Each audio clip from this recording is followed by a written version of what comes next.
Thanks, everybody. Welcome to Build. I'm your host, Ricky Camilleri. Our next guest made her bones. See what I did there? I'm sure I'm not the first idiot to make that joke. As Temperance Brennan on the hit series Bones, but you can now see Emily Deschanel in a different kind of role on TNT's Animal Kingdom, where she plays Angela, a recovering addict, ex-con attempting to infiltrate the Cody family.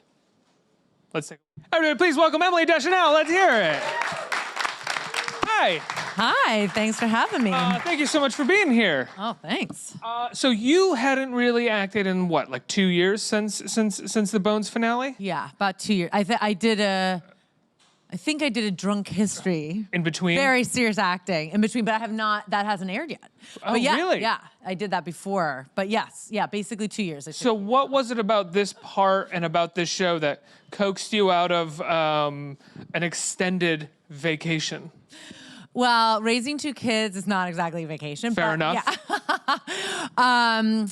Yeah, I wanted to take that time off because I'd spent so much time away from my kids doing Bones for almost 12 years. So How old are your kids now? I have, my one son is almost 8 and I have a 4-year-old. So It's a great time to be able to spend at home with them Yeah. as well. Those are great ages. they're great ages and they're great kids. And I love having any time with them. So, yeah, so I basically just gotten to a point where I was considering doing something else. And my only criteria really was to do something different. And I spoken to my reps about like, hey, maybe I would be interested in acting again. And then this came up and it seemed different to play a character who just got out of prison and is a former addict and is part of this crime show. This show is very different tonally from Bones, on a different side of the law.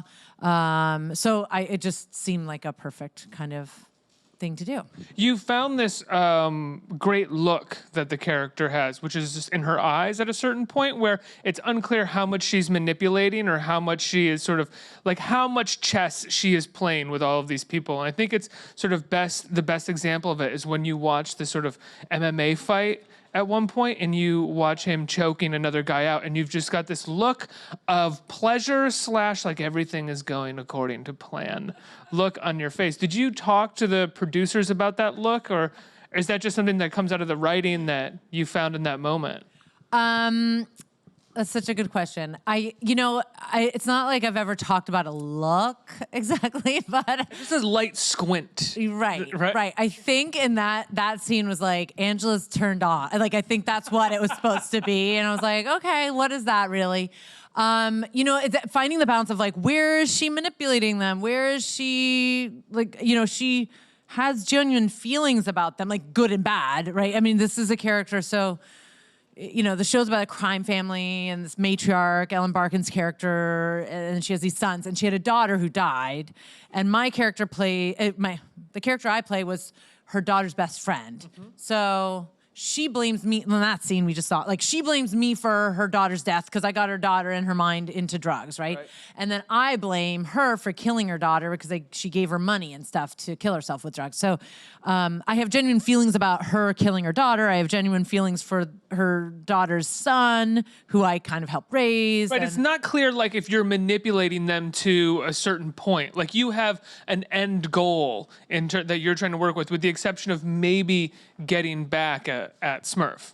Yeah, there's a lot of different kind of things where there's manipulation and also genuine thoughts and feelings. So it's interesting trying to balance that and figure it out. And so I was constantly trying to figure out where I'm doing something calculating and where I'm just, So do you basically go into every scene like this is what she wants in this scene, and that's kind of the most that I'm going to get from the writers in terms of her end all goal, and I should just play the scene for what it is. So the show is very different from, say, Bones and a lot of other shows in that there's never a writer on set. So you don't get to talk to a writer on set about what their intention was. So I would be emailing ahead of time to say, hey, is Angela, what does she want to do in this situation? And then, so I'd get some information, then I'd also make stuff up, which is also a lot of fun as an actor. But in my career, I'm used to having a writer there to kind of get into their heads about what the intention was there.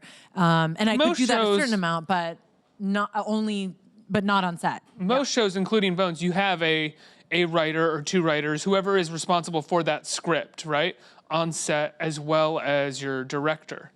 Yeah. So at a certain point on Bones, we had the writers weren't there all the time, but that was after many, many seasons, and the writers' room was literally 2 doors down. So you just say, "Hey, can you come down and?" Because everything's going basically in the same studio. Yeah. Like on the same lot, on right? the same lot. So it was a whole different situation. And if there wasn't, if there wasn't a writer there, there was a producer.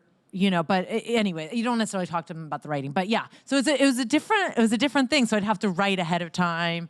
And say, what is Angela doing here, and what are the intentions? And then you also just make stuff up. But is the show shot in a way where you are given enough time to be able to do that? Because I'd imagine with Bones, you kind of need the writer nearby if you have questions, because that kind of show, it seems to me, you probably don't have time to really be emailing anybody when you're getting a script, right?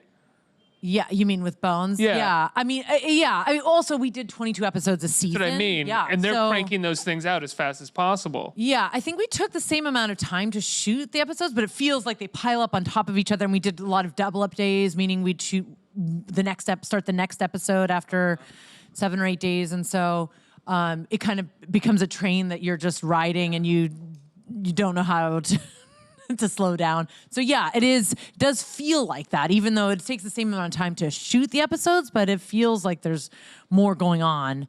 So it was helpful. But and there's less of a serialized overarching story with Bones as well. Yeah, and at a certain point, I mean, I knew my character very well. So I mean, we did 240 whatever episodes of the show. At like 100, pretty much knew how my character was going to be, and if there's questions about there's a format, so you can kind of be like, which scene is this in this episode? And then you can be, this is a scene where you recognize this, and then you go, okay, I got it. I know how to play that. This is the heart-to-heart scene with my best friend, and this is the scene where we find out. I mean, each scene is different. You always want to find something new. I truly believe that. But yes, there's a certain amount that we know this is this type of scene and this is that type of scene, and we've done them many times before. So. This is the twist. Oh, so they're looking the camera there? Okay. With an evil eyebrow arch. No, I don't know. Were you nervous at all coming back and acting? And you said, as you said, it's been 2 years with the exception of Drunk History, and every actor says that it's kind of like a muscle that you have to keep working and keep flexing. Was there any nerves coming back on that first day, that first shot that you had to do on Animal Kingdom? And what was the first scene? Was it the one with Ellen Barkin in the backyard? It was maybe that scene that we... No, sorry. I was somewhere else earlier today. There's another scene. I had a scene with... I think it was the scene I did with Ellen Barkin, where I come in, I first appear to the family. In the yard, I think right? It was my yes, in the yard, and I ask, she gives me money.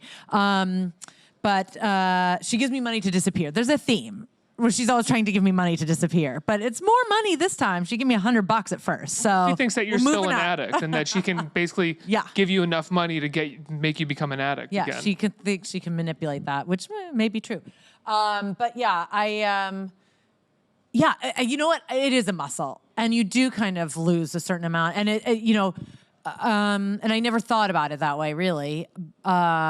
And I just needed to kind of have distance from Temperance Brennan, my character on Bones, and to get away from that. So I didn't really think about it. But playing a different character and a totally different set, it was nerve-wracking. And Ellen Barkin is intimidating as a human, as an actor. Like, I follow her on Twitter. She's intimidating. She's intimidating. And she's amazing. And I've always loved her as an actor. And it was wonderful getting to work with her.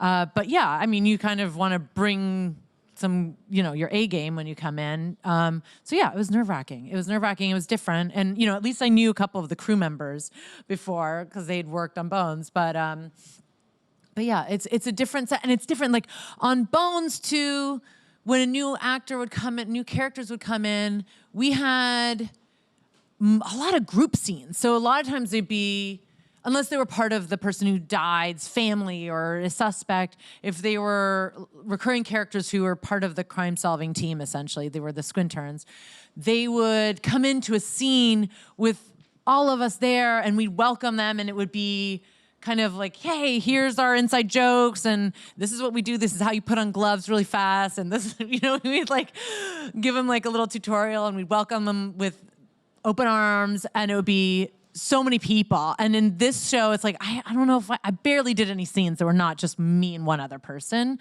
So I met people in piecemeal. It was a very different situation. And everyone's scheming against each other and stuff. And Bones, Bones was Bones was on for like, what, 12 years? Yeah, 11 and a half. 11 and a half 12 years? seasons, 12 but the 12th seasons. season was half. And you got Bones like pretty early. Is it fair to say early on in your career?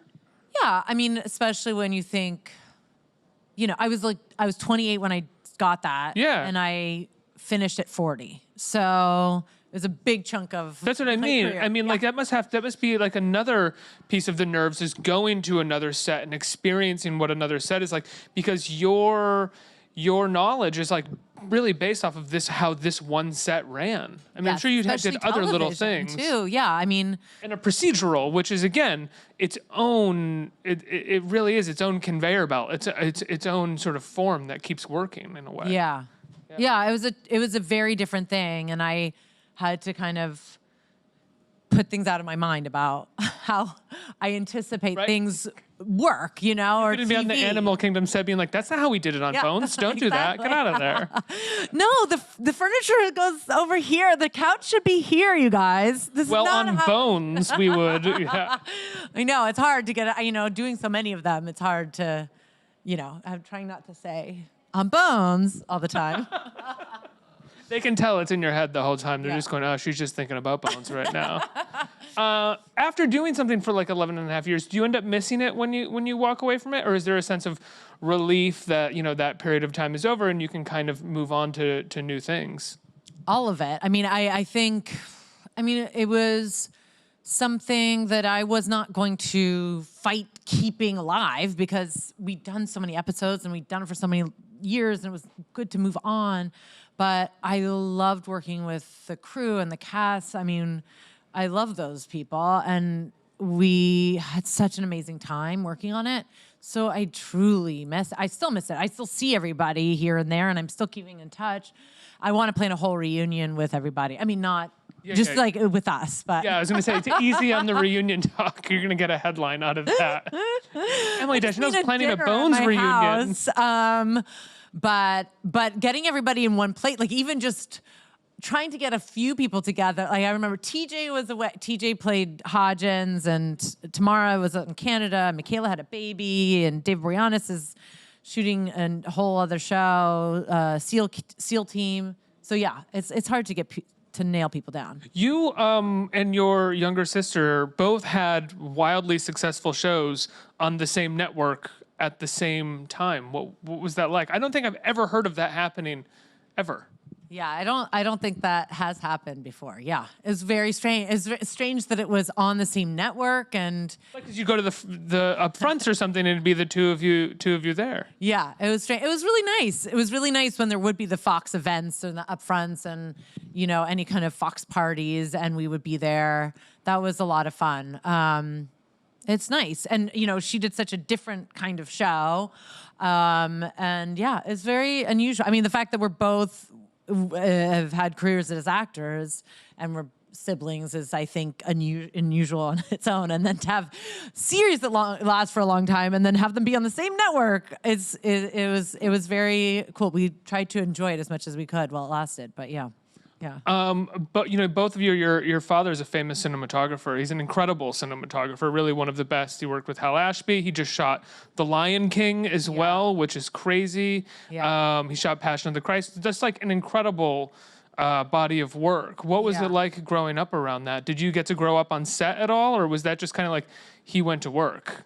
No, we would grow up. We went on location with my dad, so there's. I remember going to the set.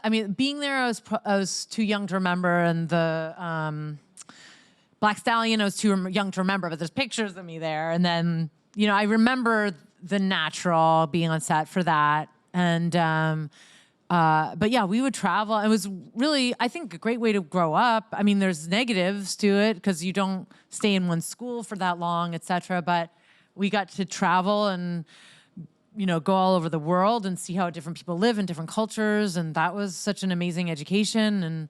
And like your family unit becomes really strong as a result because you're there together in different parts of the world. Right. So yeah, and I just got to see The Lion King, which is incredible and so cool that my dad in his 70s, like, he's used to putting cameras in different places and moving them and lighting things, but now he would go to work and he'd put on a virtual reality headset and decide where a virtual reality sun would be and where a virtual reality camera would be and where virtual reality animals would be. And then, Is he the type of guy who's just always learning and always trying to find different things? And apparently, because I don't know if I would say, yeah, he is, I guess. I wouldn't necessarily say that before this, but he loved that job so much. It was so cool to see him. I visited him on set, and it's really cool to see him. He loved it so much. It was, he's learning and he's using his brain in a different way after doing the same job. Every job's different, but it's totally different way of shooting something. Do you find that having grown up basically on set gave you, in some ways, you were a bit more comfortable when you started acting and you could get on set? You just sort of knew the mechanics and knew how the job worked and how everything functioned? In some way, yeah. I went to school for theater, and so you train basically to do plays, and that's a totally different thing. And I think if I had never had experience on set, it would be very weird to just go from that to a set. But it was still very different. I was a loader in the camera department for my dad and another cinematographer for a period of time. You were? Yeah, a short period of time. Yeah. What was that? How did that happen, and what was that like? It was a job that I could do. I trained with my the guys who worked with my dad for a long time. He was like, "You need a job this summer. We're shooting a movie. Time to be a camera loader." No pressure, because like if you expose that film, it's ruined forever. Right. Now they don't even have film. Did you ever expose it? No. Oh my God. No, thank goodness. Yeah, no, it was a great learning experience. So I've been on set, but I don't know. It's very different though to step in front of the camera. Right. Even being on sets and being comfortable and having jobs on set. So it's still a very different thing. And then to forget the camera's there, which is so much a big part of your job as an actor. That's hard to do. Even now, I find it hard to do sometimes, Really? Yeah. You mug every now and then for the camera while you're but you shooting? forget it's, I shouldn't, yeah, to forget that it's there, like to accidentally like look at it or like to really forget it's there and have like a private moment and as a character, sometimes like they're right in your face. And that can be like, you have to really kind of center yourself and I don't know. I'm easily distracted. Are you really? Yes. Do you find that with Animal Kingdom, it's a tougher part to play because it's new and it's also, I would say, more of a series of private moments, like you just said, whereas in Bones, there's a private moment here and there, but it is much more about the plot machinations and moving that story forward. For me, this part has been more difficult. But it's hard because I'm sure, I was getting to know this character. So that's a big part of it. And also I don't know if it's because it's private moments, but also because, you're manipulating people, but you don't always know where you are and where you aren't. And you're trying to figure that out and make those decisions, I don't know, and trying not to make it melodramatic or at least not too much. And then, did you ever see yourself as someone who could play a manipulator like that?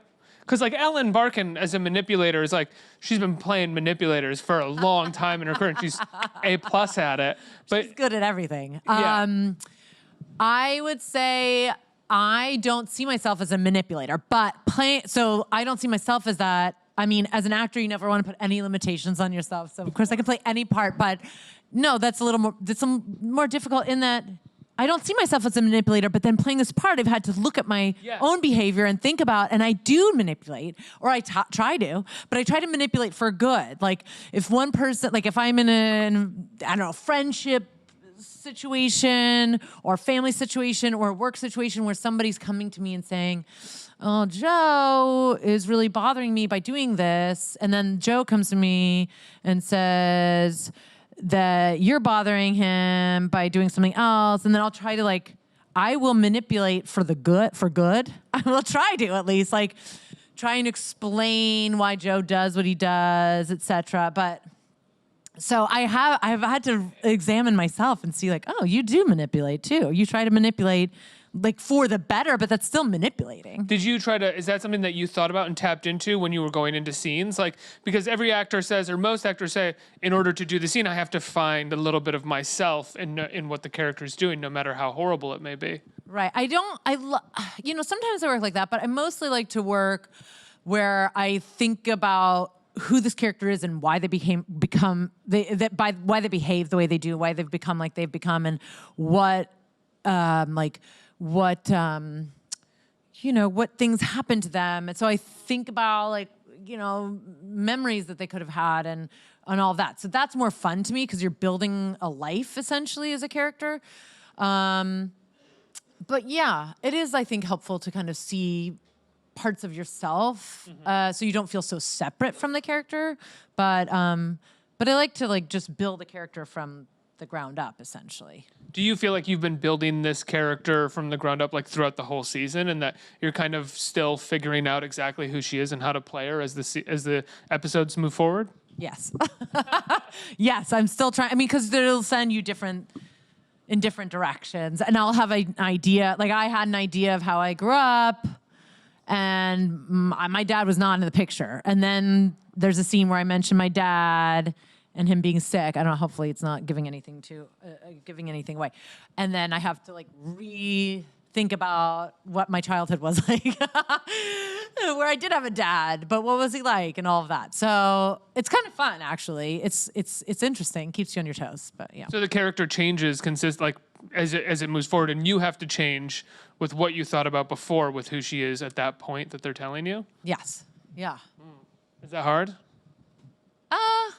Not necessarily. You're making it up as you got. I mean, you're making it up either way, but keeping it straight sometimes, I mean, it doesn't matter necessarily, but. I read that you enjoy watching this show a lot, as well as being on it. Did you find it hard to watch Bones as much as you can watch this, because you were kind of in almost every frame of Bones in a way? Well, it's a totally different situation. I've never watched an episode I'm in. You haven't? Kingdom. No. Oh. I don't know if I ever will. Really? Maybe eventually I will. Yeah, that's a whole other thing. So you can't. You're the type of person who can't watch yourself. I wouldn't say I can't watch myself. I did end up watching Bones, but it's just hard. It's like hate watching. I don't know how anybody could do that unless they're in charge of editing it, or they can have some kind of control over it. Otherwise, you're just pummeling yourself. I watched Bones, especially I directed an episode of Bones at the end, and I watched that. I had to watch that a lot. And then you become numb to your annoying acting. But because you can also do something about it. You can shape it. Yeah.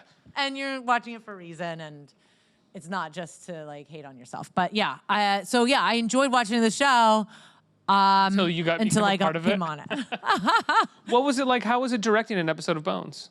I loved it. Yeah. I really loved it. Yeah, I mean, I knew the show so well, and I knew the crew, and obviously all the actors, and. Would you direct again, or was it just sort of the time and place of getting the chance to do Bones and knowing that so well? No, I would direct again, but I would want to. I don't know. Yeah, I don't know what it would be, but I enjoyed especially doing Bones because it was something I knew so well, and knew everybody and was so supported, and. But yeah, I really loved it. I would direct again, but I don't know what it would be. But yeah. And your dad ended up directing an episode of Bones, right? Yes. How was it being directed by your dad? It was awesome.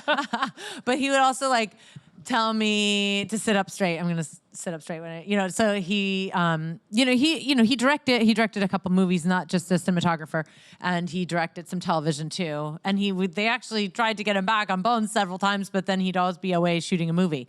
It was awesome having him on set. And also there's some notes he would give as a director that you're like, really, you're telling me that as a dad? I certainly posture was one. I can't think of another one, but. But that has nothing to do with the story or the performance. You're just nagging me like a dad nags their child. I'm sure it's helpful for my character to have good posture. But I think there was also a dad in there telling me to have good posture. You didn't want to feel at work like a person going, Dad, leave me alone. Come on. Dad, leave me alone. We have time for a couple questions from the audience. Right here. Hey, sir. Hi, Emily. Hi. My name's Markel. I just wanted to say thank you so much for all the years of Bones. Actually met my wife and bonded with her back when the show first started. So your show really helped us to have such a long relationship. My question to you, Emily, is I know that your character only crossed over on, you had like a little thing on BoJack Horseman recently, and then with Sleepy Hollow. So I was curious if you had any shows or movies or animations in pop culture that you'd love to see your character cross over on. Oh, that's a good question. I played myself on The Simpsons like last year, but I didn't get to play Temperance Brennan per se or anything like that. Oh my God. That's such a, I mean, anywhere. I'd do anything. I love it. I don't watch like so many animated series. BoJack Horseman is one that I have watched and really enjoyed, but I don't know. I mean, you know. People have asked me like, what would Brennan say about Angela and stuff like that, which I think is hilarious. I think it would just be funny to put Brennan in any kind of situation because she'd analyze it completely as an anthropologist, as you know, she's a cultural anthropologist as well as a physical forensic anthropologist. So I think it just adds like some comedy to anything, really, even if it's not intended. I'll have to think about that more. Awesome. One more. Hi. Hi. I was just curious, which when you see a script, what makes you inspired to do it? That's such a good. I feel like that's a really good question. I feel like it really depends on the project. So, I mean, obviously, you look at the character. For me, you know, for instance, on Bones, not to just go back to Bones at all times, but I love the repartee between the two main characters. That was really fun, and it reminded me of some kind of old screwball comedies in a way, even though it was not completely comedic. I really love that. That's what drew me to that, and I love the character as well. This, for me, was the character. Like playing something very different than something I've played before, and kind of seeing somebody at the very bottom of their experience in life and coming out of prison and, you know, dealing with addiction, and, you know, that's an interesting subject matter for me too. So I don't know, it's all these different things, but it depends on the project. Sometimes it's like, oh, you get to go to New Zealand. Okay, that sounds great.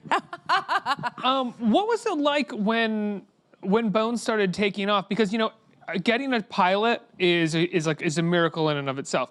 Getting a pilot that gets a first season is a huge thing. But when you get 12 seasons, basically 11 and a half years, as you said, and a show that really takes off, when did you notice that in the process of Bones that like, oh wow, this is a thing, and this might last another 7 seasons or 8 or 9 seasons? When did you notice that, and what did that feel like? I feel like it was a gradual thing Right. where when it first started, yeah, I mean, I'd done a few pilots before, none of them got picked up. And so just to get it picked up and then to get a full first season, like it's like winning, I've always said, it's like winning the lottery over and over and over again.